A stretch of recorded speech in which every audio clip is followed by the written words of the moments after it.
ആപ്പയുടെ ചൊറ്റ്, ആപ്പയുടെ മുറ്റേ മുറ്റേ, ആപ്പയുടെ ചൊറ്റ്. ആ കൊള്ളാം കൊള്ളാം. കണ്ട് കണ്ട് കൊള്ളാം. ആപ്പയുടെ മുറ്റേ ആപ്പ.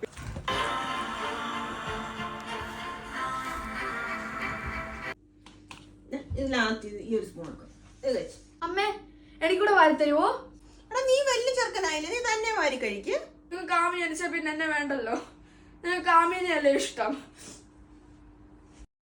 കണ്ണാന കണ്ണേ കണ്ണാന കണ്ണേ എന്നീത് സായവാ പുന്നാന നെഞ്ചൈ പൊന്നാന കയ്യാൽ പൂ പോലെ നീവവാ. നിങ്ങൾ രണ്ടുപേരും ഞങ്ങൾക്ക് ഒരുപോലെ ഉള്ളൂ. പിന്നെ ആമി കുഞ്ഞല്ലേ, അതുകൊണ്ട് ഇച്ചിരി കൂടെ ഒന്ന് കെയർ കൊടുക്കുന്നു, അത്രേ ഉള്ളൂ കേട്ടോ.